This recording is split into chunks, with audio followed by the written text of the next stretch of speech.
Tēnā koutou katoa, and welcome to our students and families of Putaruru College under Level 3 lockdown. The teachers have been working very hard to ensure that your distance learning has value and purpose. We're also pleased to say that our Year 9-10 website has gone live and you can check out your students' work online. Our very own PCFilms group, as part of Mr Shaw's Senior Business Studies class, is creating virtual lessons for our NCEA students. So keep an eye out for these in the upcoming weeks. You now know what to do. Now here are some practical tips on how to learn from home. Enjoy and succeed. Kia ora everybody, my name's Miss Last. I'm a teacher here at Putaruru College. Today I'm going to talk to you for a few minutes about how to learn from home while we find ourselves in Alert Level 3 in New Zealand and the school term is underway. We're all in a similar position where we are working and learning from home as much as possible to protect our bubble and eliminate COVID-19. So learning from home isn't as easy as perhaps it seems. It's really different to the process of learning in school. In school you have a timetable, you have teachers, you have all sorts of different support mechanisms. Your peers and your friends are an important part of that. So learning from home is quite tricky and it is a little bit different. What I'm going to do is I'm going to talk you through these 4 stages of how to equip yourself better to learn from home.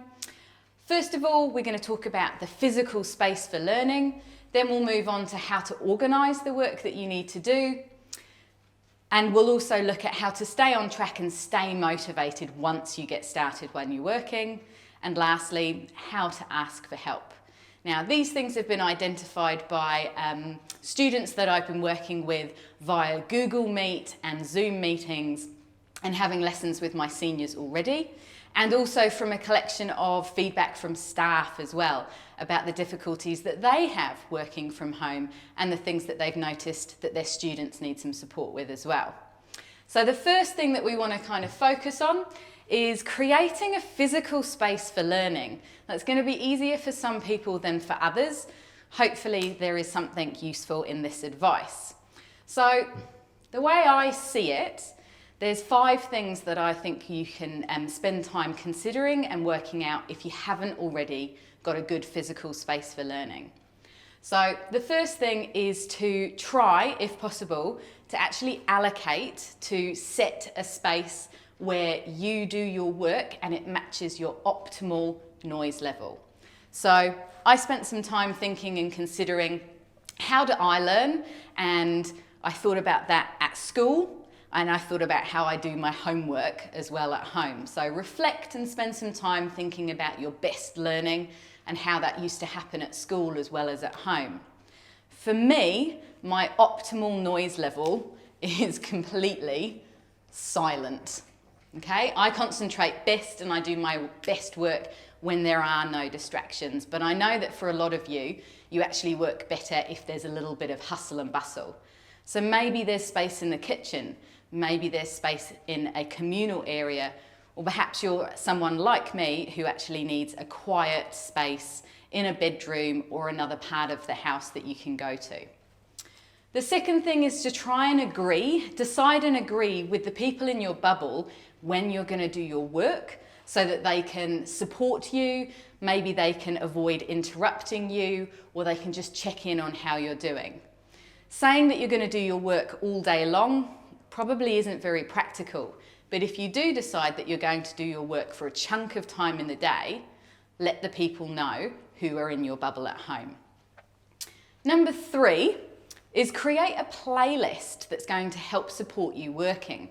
So again, I considered this, and for me, because I like to be really quiet, I listen to white noise on YouTube or Spotify, which is like the sounds of washing machines or tumble dryers or forest noises. And I find that that actually cuts through a lot of the background noise and helps me to focus.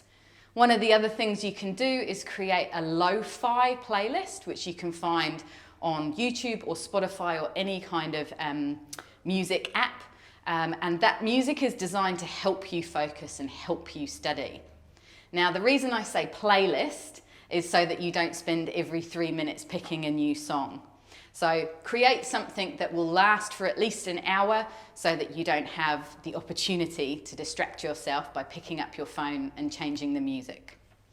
The other really important thing for your physical space of learning is to actually leave it.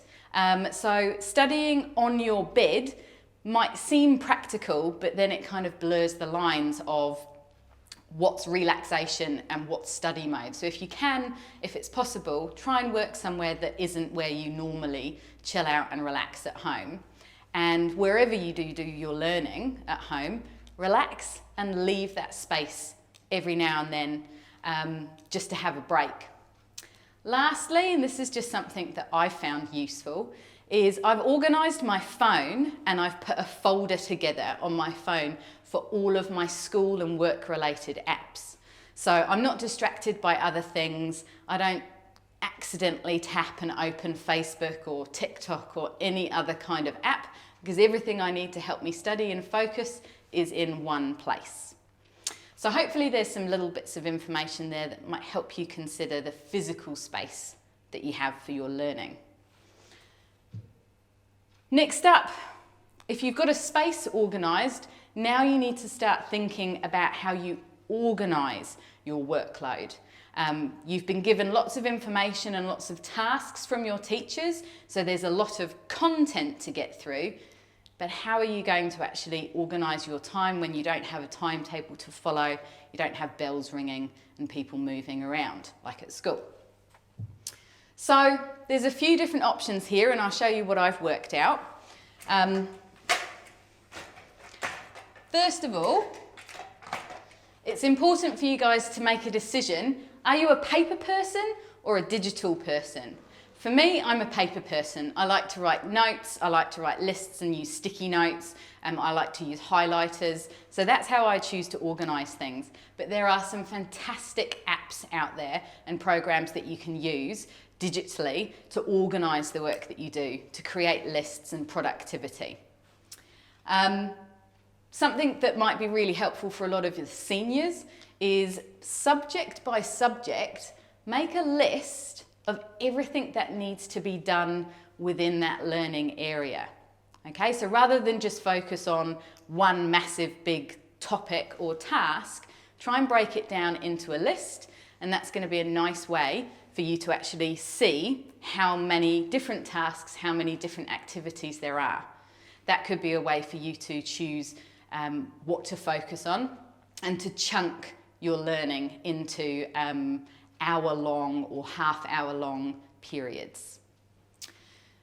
Number 3, you've got to try and make a timetable that's going to suit you and suit the conditions that you're in. It's important that it's whānau first, and we're in completely unprecedented circumstances. So your learning has to fit into the lockdown situation that we find ourselves in. So a timetable can look like a lot of different things, but for me, this is one way that I kind of like to work it out. I've started my timetable at 10 a.m. because realistically, I'm not going to get up really, really early, and you guys need to think about your wake-up time. You might need to pull it a little bit forward in the morning, but 10 for me seems like a reasonable time to have had breakfast, sorted myself out, looked after the people in my bubble, and then I can get started. And then I've factored in the things that are important, things like lunch, having a break, making sure that you've got snacks, doing some exercise, doing some chores, whatever it is that needs to happen, block those things out, and then you can see that actually each day I've got something like 3 or 4 possible hours for learning. Now really, 3 or 4 hours of learning per day is a decent amount of time, okay? More than that is great, but keep yourself busy for a few hours each day and the rest of the day is yours, okay? The other way that you might want to think about timetabling is rather than locking in specific hours of the day, think about just what you want to achieve each day and make a list, make a plan for each day. So the way I've thought about this is, let's say on Monday, I have a Zoom class with my science teacher. I have the Zoom class on Monday. During that lesson, they've set me some kind of task. So the other thing I need to do is make sure I've read it through and I've made some notes. That seems achievable. On Tuesday, maybe I email the teacher, maybe I have another meeting with them and do some questions and answers to make sure that I'm clear on what the task is. I'll go and spend some time reading some sample work or some exemplars from the NZQA website and spend some time planning out the task and how I want to respond to it.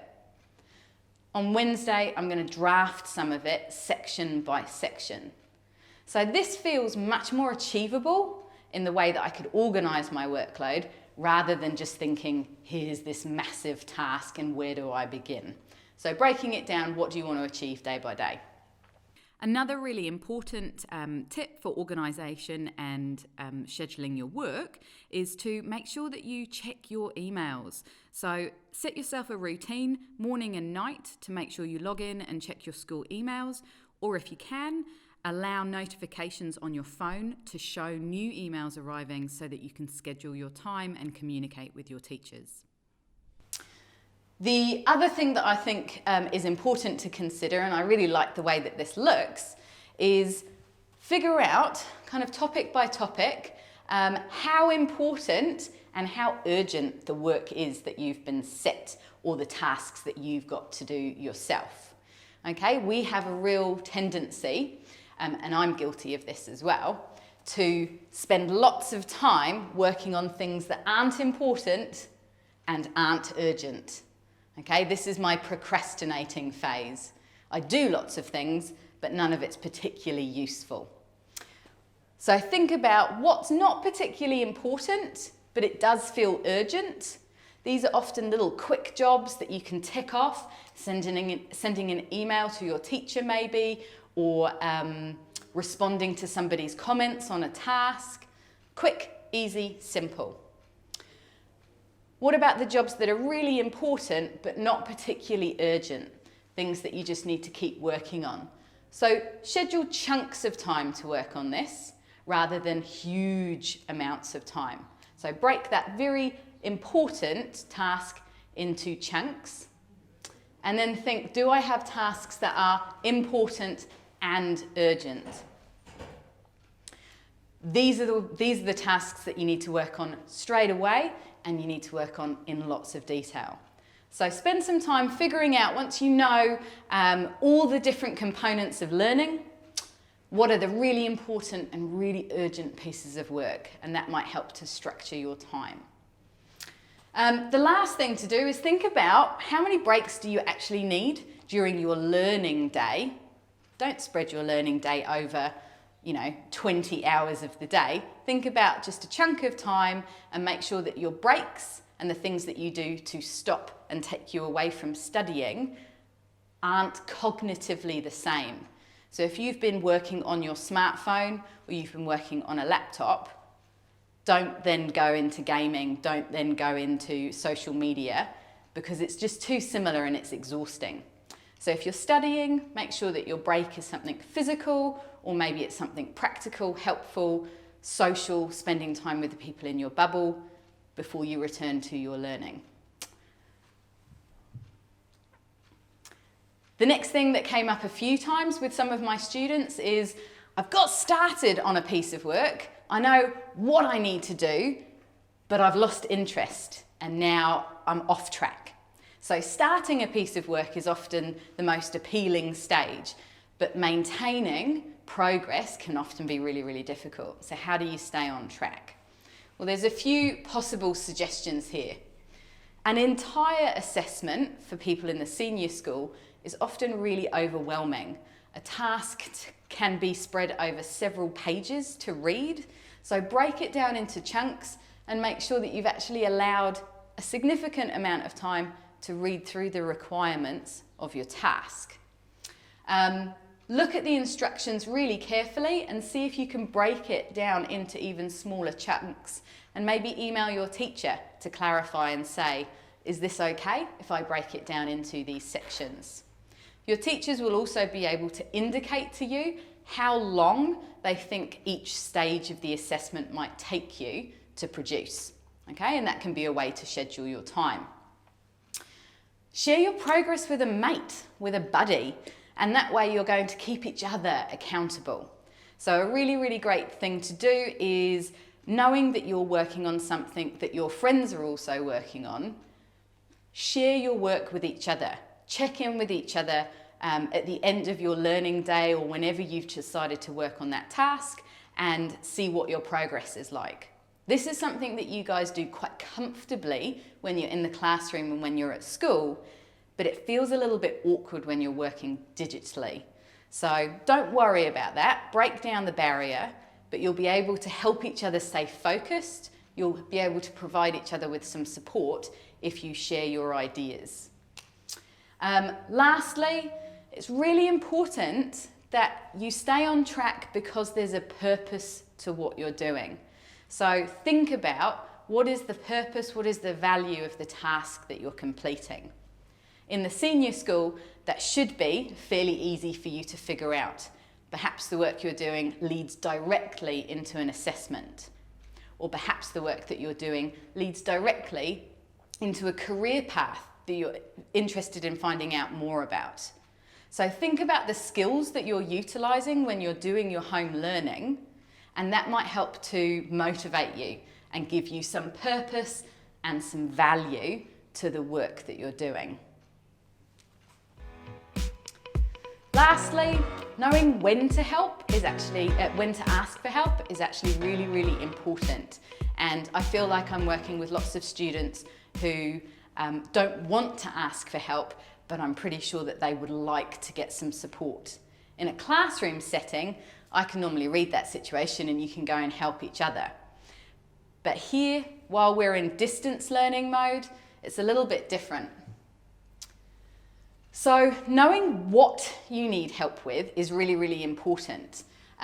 Try using this 4B system and see if you can figure out solutions to the problems that you're having yourself before jumping straight ahead to asking your teacher.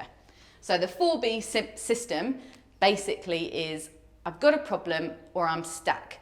I need to think about it for a few minutes to see if my brain has actually got the information that it needs hidden away somewhere. If you're still stuck and it's still not working, well then check your book. That just means your learning materials. Is the answer on the Google Classroom? Is the answer in your workbooks, your worksheets, or somewhere online? If you still can't find the answer, maybe think about asking a buddy. Maybe they have the answer to that issue.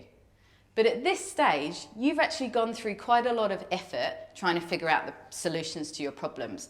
So don't hesitate to then contact your boss, which is your teacher, okay? That way, when you communicate with your teacher, you're going to be able to really articulate and explain what it is that you're stuck with and what it is that you can't figure out on your own. It's important that you guys ask for guidance as soon as possible in a process of getting stuck, because we know it's a really frustrating feeling and often you can just dig yourself deeper into a hole. So don't worry, get in touch. Just be aware that obviously we're kind of following school hours for a lot of teachers and we've got children at home. So just be respectful of the fact that you might not get an immediate response from your teacher, but they will be there to support you. Finally, think about utilising the resources that are out there beyond your teacher. There's NZQA website for anyone in the senior school who wants clarification or help, or maybe read some exemplars of student work. There's a whole lot of websites that are there and designed to help you, and YouTube can be a really great resource. If in doubt, just ask for help by email and get in touch, and we can have one-to-one tuition, or we can just communicate back and forth by email. Hopefully, what you guys have found is through some of this advice, you can create a physical space and a routine for studying that works for you and the people in your bubble. You can organise your time so that studying doesn't linger and you don't have a task that actually ends up taking you through to 10 o'clock at night because you've blocked out a little bit of time in the day to get it done. Think about completing your work in really achievable chunks, small amounts of time. And then lastly, know the purpose, the value of the work that you're doing so that when you get stuck, you can ask for help and get the support that you deserve and you need. I hope this has been a little bit useful, but as always, get in touch and let us know if there's anything we can help with. Thanks.